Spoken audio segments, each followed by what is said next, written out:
नमस्कार दोस्तों, 2024 के लोकसभा चुनाव और 2023 के अंत में होने वाले राज्यों के विधानसभा चुनाव को लेकर नैरेटिव सेट हो चुका है। यहां पर बिसातें बिछ चुकी हैं। इंडिया गठबंधन और एनडीए के बीच लगातार वार्तालाप हो रहे हैं और यहां पर एक दूसरे पे आरोप भी लगाए जा रहे हैं। जहां पर इंडिया गठबंधन धार्मिक बातों को लेकर ऐसा उलझा हुआ है जो कहीं ना कहीं उनके नुकसानदेह सिद्ध होगा, वहीं पर भारतीय सरकार ने एक नया नैरेटिव सेट कर दिया है। जैसे ही विपक्षी दलों ने अपने गठबंधन का नाम इंडिया रखा, वैसे ही आप देखेंगे कि भारतीय सरकार ने इंडिया शब्द का प्रयोग ही कम कर दिया। अचानक से उन्होंने प्रेसिडेंट ऑफ इंडिया की जगह पे प्रेसिडेंट ऑफ भारत शब्द का प्रयोग किया और प्राइम मिनिस्टर ऑफ इंडिया की जगह पे प्राइम मिनिस्टर ऑफ भारत का प्रयोग किया। इसको लेकर इंडिया गठबंधन ने कहा कि भारतीय सरकार हमसे डर चुकी है, आने वाले चुनाव में इंडिया गठबंधन उनको कड़ी टक्कर देगा। लेकिन भारतीय प्रधानमंत्री नरेंद्र मोदी कभी भी दूसरों की पिच पर खेल नहीं खेला करते। राजनीति की पिच वह खुद तैयार करते हैं और उस पिच पर खुद ही बैटिंग करते हैं। ऐसे में देखते हैं कि इंडिया गठबंधन और एनडीए गठबंधन की लड़ाई कैसे होने वाली है, चर्चा करेंगे आज की इस वीडियो में। तो फिर नमस्कार दोस्तों, मैं हूं सुधांशु और आप देख रहे हैं द स्वदेश।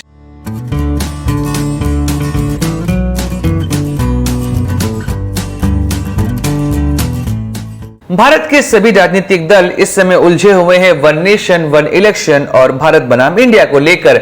जी हां, भारतीय सरकार ने अचानक से इंडिया शब्द को ही गायब कर दिया। ऐसे में पूरे देश में यह मुद्दा चल रहा है कि क्या सरकार आने वाले समय में देश का एक ही नाम करने वाली है। जैसे कि बर्मा ने म्यांमार नाम रख लिया, श्रीलंका ने सिलोन की जगह पे श्रीलंका रख लिया और तुर्की ने हाल ही के दिनों में अपना नाम तुर्की कर लिया। क्या ऐसे में इंडिया और भारत को लेकर सरकार अब केवल भारत शब्द को आगे लेकर बढ़ेगी? इसको लेकर चर्चाओं के बाजार गर्म है। अगर आप देखेंगे तो भारतीय सरकार ने विशेष सत्र के आयोजन की बात कही है। 18 सितंबर से 22 सितंबर के बीच में इस विशेष सत्र का आयोजन होगा और इस विशेष सत्र के दौरान क्या एजेंडा होगा, अभी इसको लेकर सरकार ने कुछ भी नहीं कहा। इसके पहले 5 बार विशेष सत्र का आयोजन हो चुका है, लेकिन उन सभी विशेष सत्रों का एक एजेंडा था, लेकिन यहां पर अभी भी एजेंडा डिक्लेयर नहीं किया गया। वन नेशन वन इलेक्शन को लेकर कमेटी बनाई गई और इस कमेटी के बाद तो देश में हो हल्ला मच गया। सभी विपक्षी पार्टियां एक सुर में बोलने लगी कि भारतीय सरकार देश में संघवाद का खात्मा करने जा रही है।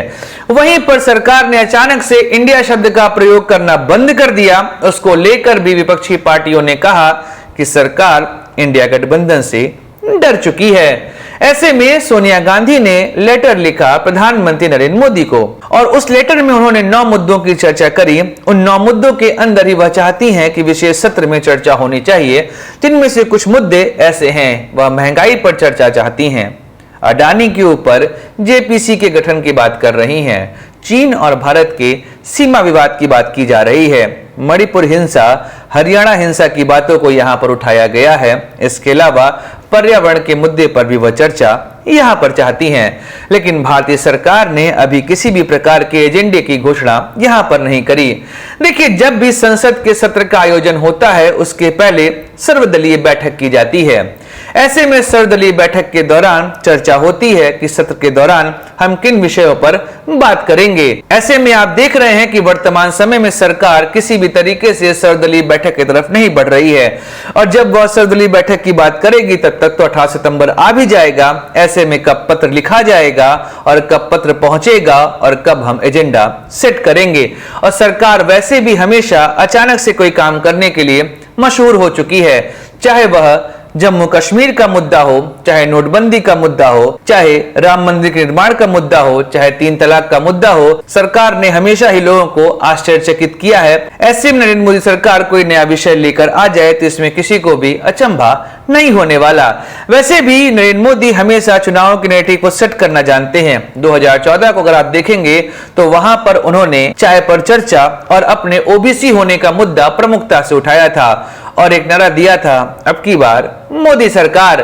ऐसे में आप देख रहे हैं कि भारतीय प्रधानमंत्री हो सकता है कि अगले चुनाव को भी इंडिया और भारत के बीच में बांट दें। अगर आप नरेंद्र मोदी को देखेंगे तो अपनी चुनावी सभा में वो आए हुए लोगों से पूछते हैं। ऐसे में हो सकता है इस बार वह पूछें कि देश क्या चाहता है, इंडिया या भारत। ऑब्वियस सी बात है, देश की जनता भारत का ही गुणगान करेगी। तो ऐसे में यहां पर वह कह सकते हैं कि इंडिया नाम तो विदेशियों ने भारत को दिया था, ऐसे में हम क्यों इस नाम को अपनाएं।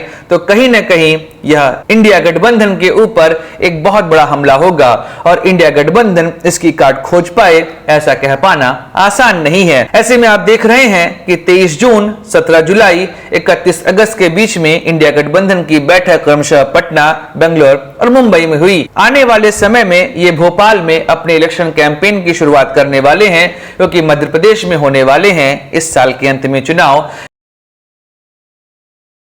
कुछ दिन पहले तक इंडिया गठबंधन की चालों में फंसते चले आ रहे सत्ता पक्ष ने अचानक से यहां पर लीड हासिल कर ली। विपक्ष के पास अब कहने को कुछ नहीं बचा। अचानक से सत्ता पक्ष ने महंगाई, मणिपुर, हरियाणा, इन सब मुद्दों को खारिज करवा दिया है। देखते हैं ऐसे में आने वाले समय में इंडिया गठबंधन कौन से नए अपने तरकश में तीर लाता है, जिससे कि वह सरकार के ऊपर हमला बोल सके। जानेंगे आने वाले कुछ समय में, क्योंकि भारतीय राजनीति ऐसे ही चलती है। अचानक से पलड़ा किसकी तरफ झुकेगा, इसके विषय में कह पाना आसान नहीं है। तो मिलेंगे दोस्तों अगले वीडियो में, तब तक इजाजत दीजिए। सुधांशु को लाइक करिए, सब्सक्राइब करिए इस चैनल को और शेयर करिए इस वीडियो को। जय हिंद, वंदे मातरम, भारत माता की जय।